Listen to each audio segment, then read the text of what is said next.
책을 통해 더 위대한 우리 자신을 만나고자 합니다. 안녕하세요. 제우의 서재 한재우입니다. 이따금 우리는 세상을 탓하고 싶은 생각에 사로잡히곤 해요.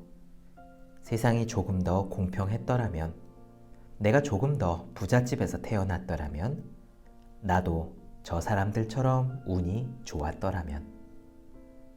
그리고요, 그런 탓함이 반복되는 사람은 비관적인 생각을 넘어 세상 자체를 미워하고 혹은 폭력적으로 변할 수도 있죠. 이렇게 세상에 대한 분노가 솟구칠 때 어떻게 해야 할까요? 조던 피터슨 12가지 인생의 법칙에서 그 답을 나누어 드립니다. 2012년 미국 동부 코네티컷주 뉴타운의 샌디옥 초등학교에서 한 청년이 총기를 난사해 학생 20명과 교직원 6명이 목숨을 잃었다. 그로부터 5개월 전 콜로라도주 어느 극장에서는 또 다른 청년이 총기를 난사해 12명의 목숨을 앗아갔다. 1999년 콜럼바인 고등학교에서는 두 학생이 무차별 총격을 가해 12명의 학생과 1명의 교사를 살해했다. 콜럼바인 고등학교에서 총기를 난사한 두 살해범 중 한 사람은 다음과 같은 기록을 남겼다. 인간은 보호해 줄 가치가 없다. 다 죽어 없어져야 할 존재일 뿐이다. 지구를 동물들에게 돌려주어야 한다. 동물들이야말로 지구의 주인이 될 자격이 있다. 더 이상 아무 의미도 없다. 그렇다. 이런 사람들이 경험한 세계는 불충분하고 사악한 곳이다. 그래서 이렇게 생각한다. 세상을 전부 부숴버리겠어. 이들에게는 어떤 일이 일어날까? 독일의 위대한 극작가 괴테는 희곡 파우스트에서 이 문제를 다뤘다. 주인공인 학자 파우스트는 악마 메피스토펠레스에게 자신의 영혼을 넘겨주는 거래를 한다.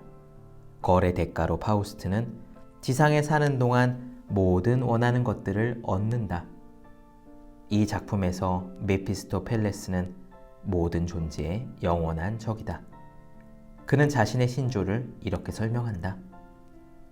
나는 항상 부정하는 영혼입니다. 부정하는 것은 지당합니다. 왜냐하면 생겨나는 모든 것은 반드시 멸망해야 하니까요. 이 메피스토펠레스처럼 생각하는 사람은 많다. 그렇다고 초등학교와 고등학교, 극장에서 무고한 사람들을 무지막지하게 살상한 범인들처럼 야만적으로 행동하지는 않는다. 현실에서든 상상에서든 불의를 경험할 때마다, 다른 사람들의 약삭빠른 술책에 당할 때마다, 아무 이유 없이 우리에게 닥친 고통을 겪을 때마다 인생에 의문을 제기하고 저주를 퍼붓고 싶은 유혹이 샘솟는다. 왜 선량한 사람들이 이처럼 끔찍한 고통을 받아야 할까? 이 세계는 원래 이렇게 잔악하고 살벌한 곳인가? 종교를 가진 사람이라면 하나님의 무관심과 부당한 처사의 절망에 절규할 것이다. 그리스도조차 십자가 앞에서 버림받은 기분을 느꼈다고 전해지지 않는가? 신을 믿지 않는 사람들은 운명을 탓하거나 우연의 잔인함을 한탄할 것이다. 왜 이렇게 삶은 고통스럽고 잔인할까? 어쩌면 이런 현상 자체가 정말 하나님의 역사일지도 모른다. 당신이 신을 믿지 않는 사람이라면 무심한 운명의 장난이라고 해도 좋다. 어떻게 생각하든 나름대로 타당한 이유가 있다. 이런 현실의 구조 자체를 바꿀 수는 없지만 적어도 우리의 인생은 바꿀 수 있다. 솔제니치는 20세기 중반 악명 높은 소련의 강제 노동 수용소에 수감되었다. 삶의 조건에 대해 충분히 회의를 느낄 만한 상황이었다. 제2차 세계대전 당시 최전선에서 소련군 포병 장교로 복무하던 그는 친구에게 스탈린을 비판하는 내용의 편지를 보냈다가 체포되어 죽도록 얻어맞은 후에 수용소로 보내졌다.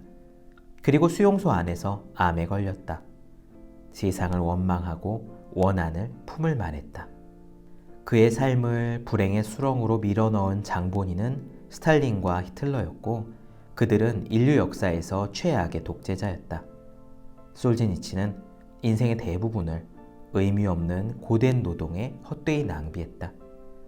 그 과정에서 친구들과 지인들이 고통을 받으며 덧없이 죽어나가는 모습을 무력하게 지켜봐야 했다. 그 자신도 심각한 질병에 시달렸다. 그렇다. 솔제니친에게는 하나님을 원망하고 세상을 저주할 이유가 넘쳐 흘렀다. 그러나 진실만을 바라보던 위대한 작가 솔제니친은 복수심과 파괴적 욕망에 매몰되지 않았다. 오히려 그는 두 눈을 크게 떴다.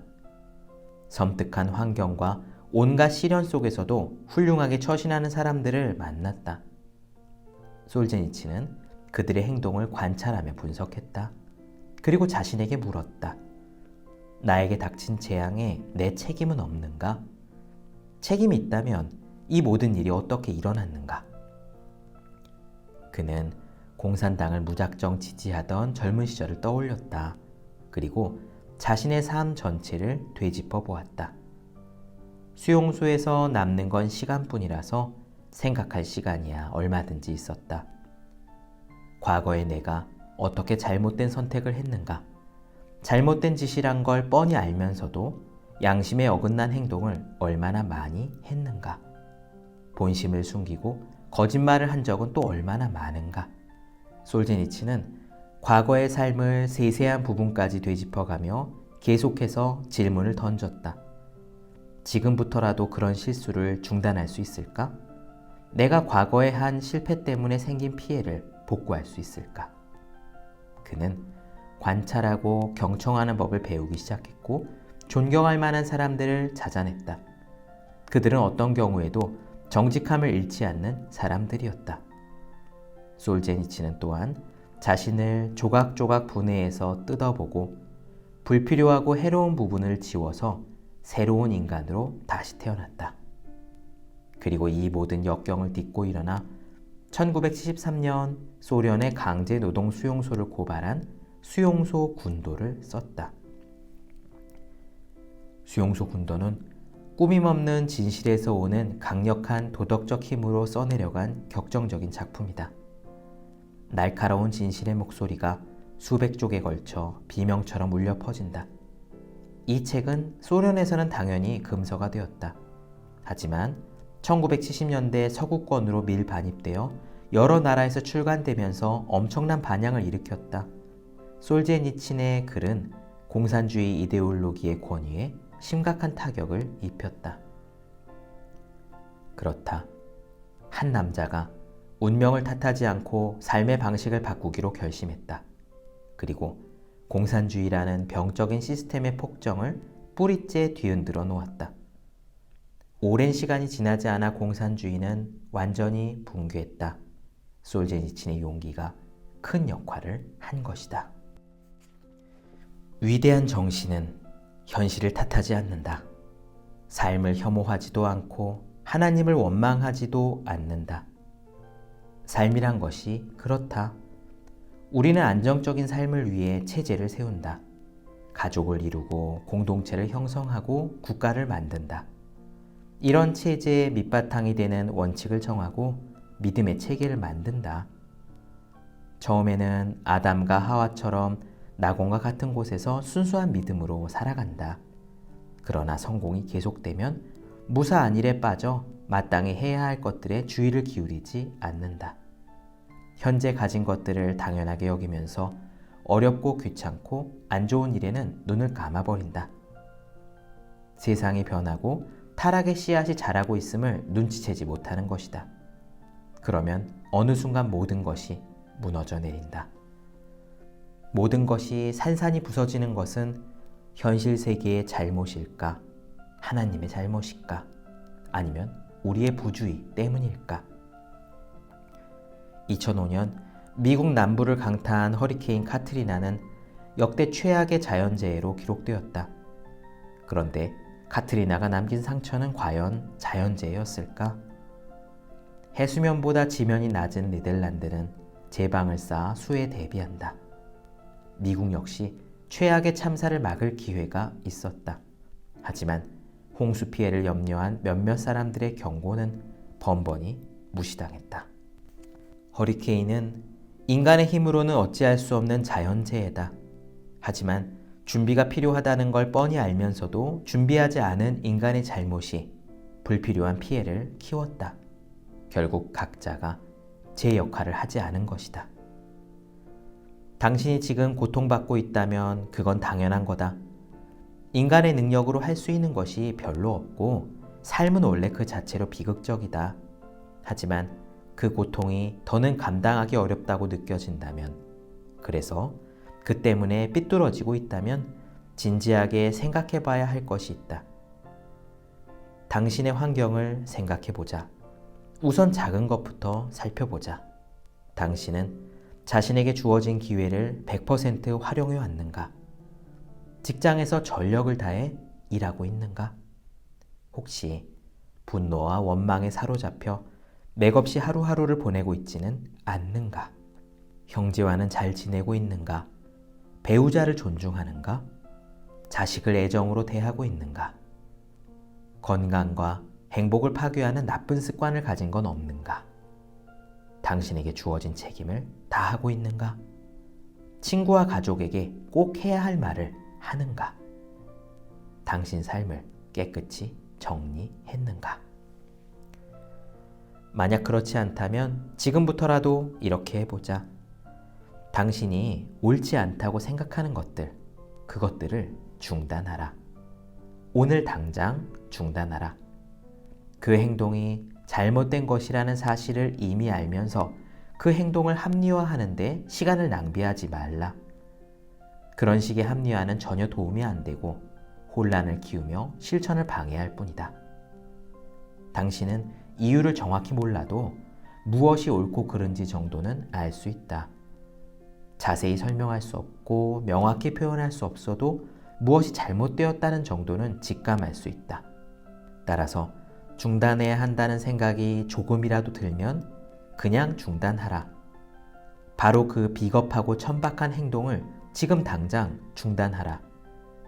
당신을 나약하고 부끄럽게 만드는 것은 입에도 올리지 말라.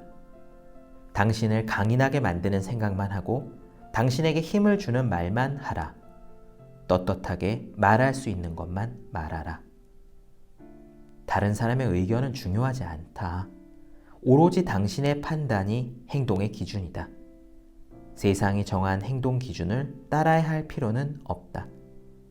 그렇다고 당신이 속한 문화의 전통을 무시하지는 말아라. 인생은 짧다. 전통이 오랜 시간에 걸쳐서 발견한 것들을 혼자서 알아낼 만한 시간은 없다. 과거로부터 이어져 온 지혜는 어렵게 얻은 것이다. 전통과 문화 속에는 분명히 삶에 유익한 지혜가 있다. 자본주의나 정치권을 탓하지 말라. 당신의 적들을 욕하지 말라. 체제를 손봐야 한다고 말하기 전에 당신의 경험을 먼저 정리하라. 또 겸손한 마음을 가져라. 가정도 평화롭게 꾸려가지 못하면서 어떻게 함부로 세상을 평가할 수 있겠는가? 당신의 양심과 이성이 시키는 일만 하라. 그리고 하루 동안 어떤 변화가 일어나는지 지켜보라. 몇 주가 지나면 또 어떤 일이 일어나는지 지켜보라. 제대로 실천하면 마음속에서 생각하는 것들을 말할 수 있게 된다. 아내나 남편, 아이들이나 부모님에게 당신이 실제로 원하는 것과 필요한 것을 말하게 될 것이다. 또한 당신이 해야 하는데 아직 하지 않은 일이 있다면 그 빠진 부분을 바로 잡으려 할 것이다. 머릿속을 거짓으로 채우는 걸 중단하면 머릿속도 정돈되기 시작한다. 거짓된 행동으로 삶을 왜곡하는 걸 중단하면 훨씬 더 나은 삶을 경험할 것이다. 그때쯤에는 조금 더 미묘하고 새로운 당신의 잘못이 드러난다. 그런 것들이 드러난다면 역시 중단하라. 몇 개월 혹은 몇 년 동안 꾸준하게 하면 당신의 삶은 점점 단순해질 것이다. 판단력이 향상되면서 꼬이고 뒤틀린 과거의 문제들도 정리가 된다. 냉소주의에서 벗어나 더욱 강인한 정신을 갖게 되고 더욱 당당하게 미래를 열어갈 것이다. 더는 삶을 쓸데없이 어렵게 만들지 않을 것이다. 그래도 인생의 비극은 피할 수 없다. 하지만 냉소와 기만으로 그 비극이 더 악화하는 것은 막을 수 있다. 그렇게 타락의 길에서 빠져나온 당신은 전보다 더 강해져 있을 것이다. 인생에 피할 수 없는 비극에 좀 더 의연하게 대처할 수 있을 것이다. 비극을 그저 비극으로만 머물도록, 그 비극이 불지옥으로 변하지 않도록 자신을 조절하는 법도 알게 될 것이다. 당신의 불안과 절망, 원망과 분노가 처음에는 폭발 직전까지 가더라도 결국에는 점점 사라질 것이다. 당신은 여전히 나약한 존재지만 맑아진 정신은 삶의 좋은 면을 발견하게 될 것이다. 궁극적으로 당신은 누구보다 평화와 세상의 모든 선함을 지키는 강력한 힘이 될 것이다. 모두 각자의 삶에서 이렇게 하면 우리가 사는 세상은 더 이상 사악한 곳이 아니다. 그 후에도 자신부터 달라지려고 계속 노력한다면 인간의 삶에서 비극마저 사라질지도 모른다. 우리 모두 선한 삶을 살기로 한다면 세계가 어떤 모습으로 변해갈지 누가 알겠는가? 우리 모두 진실만을 말하고 높은 곳을 목표로 살아간다면 바로 이 타락한 지구에 영원한 천국을 세울 수 있게 될지 그 누가 알겠는가? 그렇다. 세상을 탓하기 전에 당신의 방부터 정리하라. 세상을 탓하기 전에 당신의 방부터 정리하라. 이 세상을 탓하기 전에 당신의 방을 먼저 정리하라. 네, 그렇습니다. 인생은 원래 불공평합니다. 사건과 사고는 무작위로 들이닥치죠. 아차 하는 순간에 사고를 당하고 생각지도 않던 천재지변이 들이닥치고 나는 잘못한 것이 없는데 내가 다니던 회사와 내가 꾸리던 가게가 망합니다. 내가 그런 불행을 겪는 사이에 얄궂게도 내가 아닌 누군가는 비트코인에서 돈을 벌고 운이 좋아서 일이 잘 풀리고 자신을 밀어주는 사람을 만나기도 하지요. 이러한 삶의 무작위성을, 인생이 랜덤하다는 사실을, 세상에는 분명 불공평함이 존재한다는 사실을 부인하자는 게 아닙니다. 다만 그것을 탓하기 전에 먼저 우리 자신이 할 일을 다 했는지부터 점검하라는 것이 조던 피터슨의 조언입니다. 왜 그래야 할까요? 세상을 탓하기 전에 내 방부터 정리하려는 바로 그런 태도가 결국은 우리를 위대한 사람, 삶의 승자로 만들기 때문입니다. 위대함이란 무엇일까요? 1등을 해야 위대한 삶일까요? 대기업에서 임원까지 올라가야, 건물주가 되어 돈 걱정이 없어야 위대한 삶일까요? 아닙니다. 그렇지 않습니다. 위대함은요, 일률적인 줄자로 잴 수 있는 것이 아닙니다. 왜냐하면 각자 처한 상황이 다르고 그것은 각자 해결해야 할 과제가 다르다는 뜻이기 때문이에요. 위대함이란 우리 자신에게 주어진 삶을 온전히 받아들이고 그것으로서 최상의 인생을 빚어내는데 그 힌트가 있습니다.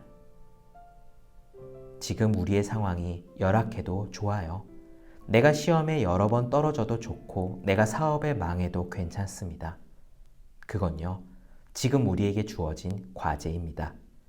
그 과제를 이제부터 어떻게 풀어가느냐에 우리의 위대함이 달려있는 겁니다.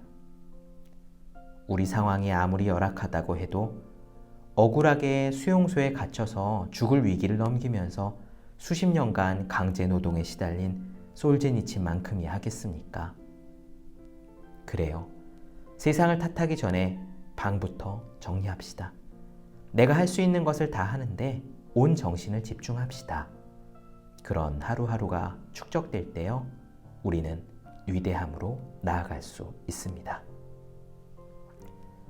네, 책을 통해 더 위대한 우리 자신을 만나고자 합니다.